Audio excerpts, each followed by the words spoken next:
Hola amigos, it's Will here from Will's Custom Figures, coming at you today with a big bad breakdown of Matt and Jeff, the Hardy Boys. So sit back, relax while I talk you through why and how I made these two WWE wrestling legends and everything else in between. So let's start by why. Well, here's a bit of a close-up of Matt Hardy. These guys, the Hardy Boys, in my teenage years were too cool for school, with their amazing white stitching on their jeans and their crazy outfits, their insane wrestling style. There was never really a set of wrestling figures for me that captured all of that charisma and personality. And that's what I wanted to do in my figures. I really aspired to be even 10% as athletic and creative in wrestling as these two, and definitely being slightly smaller wrestlers, they inspired me quite a lot throughout that period of time to pursue wrestling. And I actually went on to do that and trained and did some matches. Here's a bit of a close-up of Jeff Hardy. For those of you that aren't familiar with the Hardy Boys, they come from Cameron, North Carolina in America. They are extremely talented wrestlers and have been around for way more than 20 years now. Started wrestling I think in the mid 90s, doing some small shows, but they're probably most well known for their iconic matches against the Dudley Boys and Edge and Christian. And for me, looking at them during this time and all of the fantastic matches that they had, they made for me, they sort of got a different subsection of the community within professional wrestling. For example, my missus, she doesn't really follow wrestling very much, but she loved the Hardy Boys. She knew Lita and was also inspired by how creative and how cool these guys looked.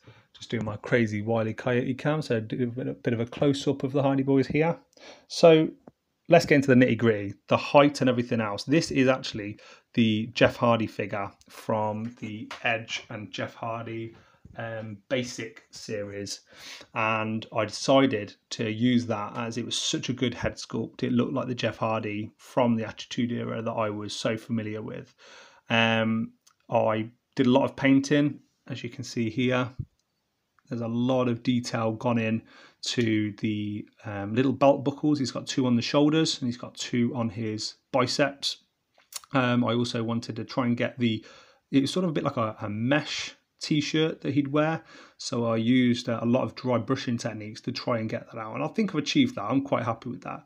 I also painted and added on some details on the belt and the buckle, glossed it to make it a nice varnish gloss so it will sparkle under the camera, and as mentioned before, added on this awesome white stitching. I definitely had myself a pair of these jeans as a kid.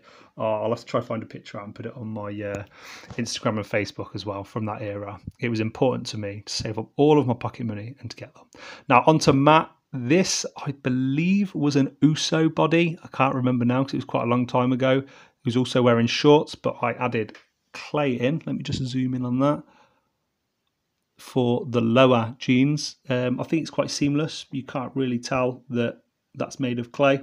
Added yet again on the stitches. Also looked at a lot of YouTube stuff and YouTube content to try and get close-ups of this outfit. There's not too many pictures out there, but I love this attire. It's sort of like a see-through netted long sleeve tight-fitting top that he's wearing, and with the hair slicked back. This is actually a Jack's head on Matt Hardy here, but I think it scales really well with this body.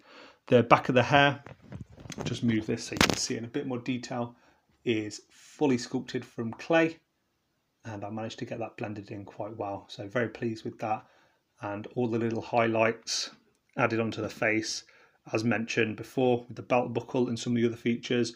I think it's important to use a little bit of varnish gloss to try and capture that realism in the eyes, in the mouth, on the lips, little bits in the hair as well, and to try and keep things like the jeans as dry, matte as possible when you're painting them. So total time and effort that went into these, I would probably say upwards of 3 to 4 hours each.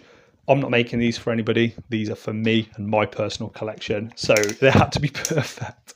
And with posability and articulation, most of you will know that watch this channel, that I'm really not that fussed about them being that maneuverable. I just want them to look cool as hell. And I think that I've achieved that, at least in my opinion. And hopefully you guys feel the same way. They stand about 17 centimeters tall, which is just under 7 3/4 inches. Just to give you a bit of an idea against some other wrestling figures, here is a basic Triple H next to them. So as you can see, size-wise, stands quite well next to them. And here is a Undertaker, who Jeff Hardy had some fantastic matches with. Just to give you a bit of a size comparison, how they fit in there. I think they fit in really well. So the final reflections, the Hardy Boyz for me were probably the definitive tag team during this period. Whoever you put them in the ring with, whether or not they were more talented, whether or not they were less talented, they pretty much got at least a 3 or 4 star match out of them. They're still wrestling to this day, and I think that is testament to their style, and I think that's testament as well to their creativity and their focus on not just their fantastic wrestling matches, but the characters as well. The broken Matt Hardy and the current version of Jeff, which appeals to, I think, just as many guys and girls as he did in the 90s as he does today. So please, guys, like, comment, subscribe. Feel free to follow me on Facebook, Instagram, and get in touch if you want a set or if you want ideas on how to make your own ones. Thank you for tuning in. And until next time, guys, peace.